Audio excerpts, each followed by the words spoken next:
안녕하세요. 여러분의 하나뿐인 변호사 하나변호사입니다. 이번 시간에는 함정수사에 대해서 설명을 드리려고 하는데요. 일단 우리나라에서 함정수사가 합법일까요? 아니면 불법일까요? 불법 아닐까요? 너무 좀 네. 강제성 있어 보이던데. 함정수사가 두 가지 종류가 있어요. 그 둘 중에 하나는 합법이고 둘 중에 하나는 불법이에요. 이 두 가지 함정수사가 하나는 범위 유발형 함정수사라는 게 있고 다른 하나는 기회 제공형 함정수사라는 게 있어요. 이 범위 유발형 함정수사는 불법이고요. 그래서 이렇게 함정수사로 수사한 거에 대해서는 처벌을 할 수가 없어요. 근데 이제 단순히 기회를 제공하는 기회 제공형 함정수사는 합법이어서 이렇게 수사를 통해서 범행을 찾아낸다면 이거는 이제 처벌을 할 수가 있는 거죠. 그래서 이렇게 함정수사를 당해서 나중에 내가 수사를 받거나 재판을 받게 된다면은 많이 다투는 게 나는 이거 원래부터 범행을 저지를 마음이 없었다. 근데 이 함정수사로 인해서 범위가 유발됐다. 그래서 이거는 위법한 범위 유발형 함정수사이기 때문에 처벌할 수가 없다. 이런 변론을 해야 되는 거예요. 근데 이 함정수사가 제일 많이 사용되는 게 실무상 어떤 건지 아세요? 범죄의 종류, 죄명. 성범죄 그런 건가? 성 비슷해요. 가장 많이 사용되는 게 성매매예요. 보통 많이 사용하는 어플이라든지 아니면 온라인 사이트 이런 게 있어요. 그럼 경찰관이 손님인 것처럼 이렇게 접근을 하는 거예요.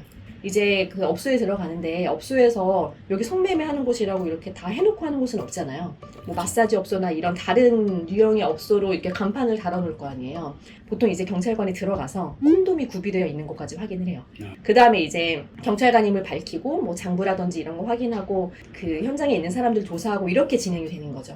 그래서 실무상 가장 많이 사용되는 함정수사가 이 성매매예요. 제가 오늘 이 함정수사 얘기를 하게 된 것도 제가 얼마 전에 슬기로운 감방생활이라는 그 드라마를 봤거든요. 근데 거기에 해롱이라는 되게 사랑스러운 캐릭터가 나와요. 그래서 이제 마약을 해서 감방에 들어왔는데 그 감방 안에서 수감 생활을 하면서 단약을 위해서 진짜 많이 노력을 해요.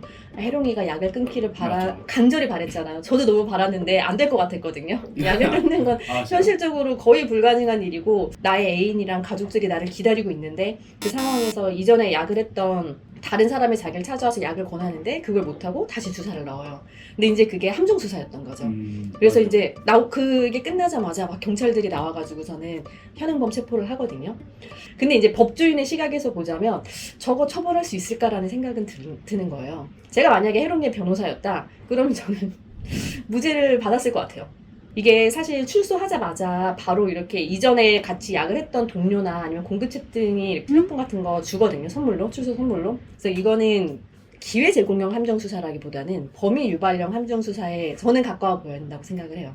그래서 제가 만약에 변호사였으면 해롱이한테 무죄를 받아줄 수 있었을 것 같은데 그 수사기관 입장에서 제가 말씀을 드리는 거예요. 수사기관이 이런 식으로 범위를 유발하는 함정수사를 하는 건 위법하다는 거고 이제 수사기관이 아니라 정말로 그냥 그 이전에 같이 약을 했던 다른 뭐 조직원이나 아니면 다른 공범이 와서 약을 권했는데 내가 했다. 그거는 함정수사가 아니잖아요. 그럼 그거는 그냥 그 자체로 처벌받는 행위인 거예요. 위법한 함정수사랑은 관계가 없는 행위니까. 궁금한 거 있으면 댓글로 남겨주시고요. 구독과 좋아요도 많이 부탁드립니다.